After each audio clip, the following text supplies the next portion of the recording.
ఉమ్మడి జిల్లాలో ప్లేట్ లేవు.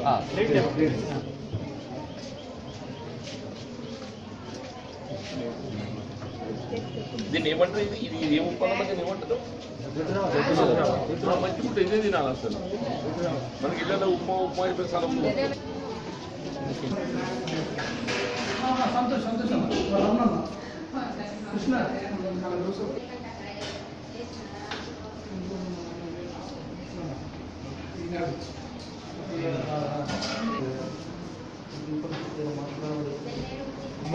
చట్నీ ప్రిపేర్ చేస్తారా, సాంబార్ ప్రిపేర్ చేస్తారా? ఏది బాగుంటుంది?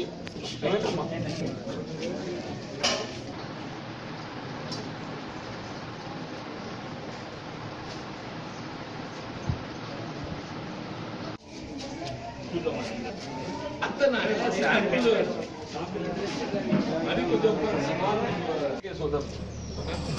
అయోధ్య దగ్గర రారా, అడిగేటట్టు వెళ్ళిపోతుంది.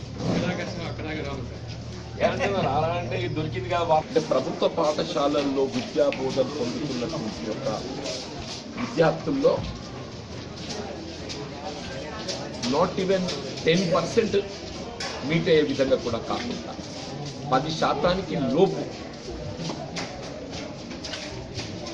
అది కూడా 5th వెళ్ళి 8th వరకు అని చెప్పని వాళ్ళు బీసీ రెసిడెన్షియల్ స్కూల్సే కానీ మైనార్టీ రెసిడెన్షియల్ స్కూల్సే కానీ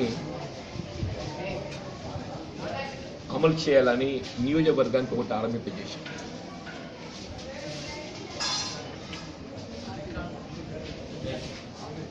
ఇవాళ 2018-19 విద్యా సంవత్సరానికి గాను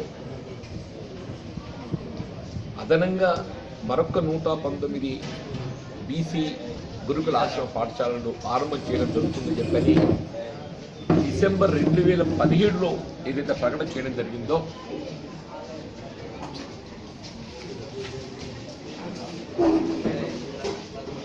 దాన్ని అమలు చేయకుండా, కార్యరూపం దాల్పచింప చేయకుండా అది 19-20కి వాయిదా వేయడం జరిగింది.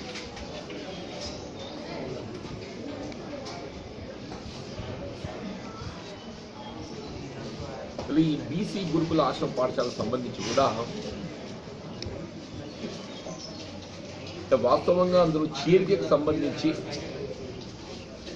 మనం గమనిస్తే కనీసం 25% కూడా ప్రభుత్వ పాఠశాలల నుండి విద్యార్థులు చేరిక అవకాశం పొందలేకపోతున్నారు. కనీసం 25% కూడా ప్రభుత్వ పాఠశాల నుండి వచ్చేటటువంటి విద్యార్థులు చేరిక అవకాశం పొందలేకపోతున్నారు. ఎందుకంటే ప్రైవేట్ పాఠశాలల్లో ఏదైతే 4 వరకు విద్యా బోధన పొందినటువంటి విద్యార్థులతోని పోటీ పరీక్షలో తట్టుకోలేకపోతుంది.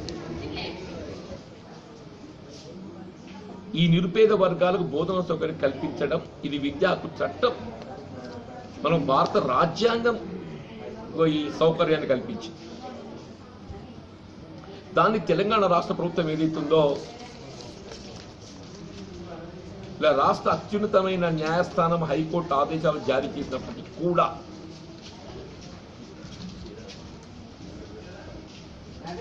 దాన్ని అమలు చేయలేకపోవటం ఇది నిరుపేద వర్గాల పిల్లలను వివక్ష గురి చేయడం అని చెప్పి చెప్పక తప్పదంట. మీకు ఇప్పటికైనా ఒకటి రెసిడెన్షియల్ స్కూల్స్ కేవలం ఆరంభంతోనే సరిపెట్టకుండా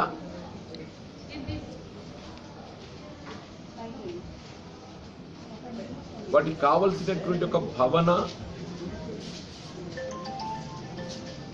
సముదాయంతో పాటుగా ఇతర మౌలిక సదుపాయాలన్నీ కూడా కల్పించటం ఇది తక్షణ ప్రభుత్వ కర్తవ్యం అంటుంది. ఇవాళ 2017 డిసెంబర్లో ఏదైతే గౌరవ ముఖ్యమంత్రి గారు రాబోయే విద్యా సంవత్సరం నుండి అదనంగా ప్రతి నియోజకవర్గంలో ఒక బీసీ పాఠశాల మంజూరు చేయడం జరుగుతుందని చెప్పి ప్రకటించిందో అది వాళ్ళ కార్యరూపం దాల్చడం.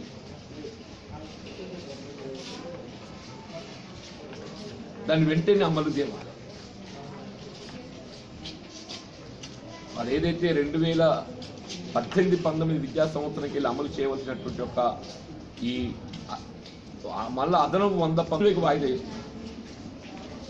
దాని 18-19 ఈ విద్యా సంవత్సరానికి వెళ్ళి దాన్ని అమలు చేయాలి. అది పాఠశాలల్లో ప్రైవేట్ పాఠశాలకు ధీటుగా ఆంగ్ల మాధ్యమాల బోధన సౌకర్యం మెరుగుపరిచేంత వరకు ఏదైతుందో విద్యాకు చట్టాన్ని అమలు. అలీపూర్ ఈ బీసీ రెసిడెన్షియల్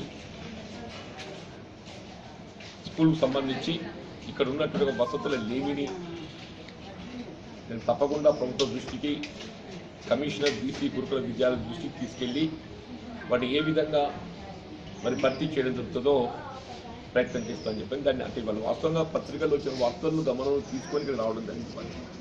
అయితే మీరు ఏదైతే ప్రెస్ రిపోర్ట్ చేసిందో దాన్ని గమనంలో తీసుకొని వాస్తవం పరిశీలిస్తామని చెప్పి వచ్చిందో వాస్తవం కూడా ఏదైతుందో ఇక్కడ పరిస్థితులు చాలా ఇబ్బంది.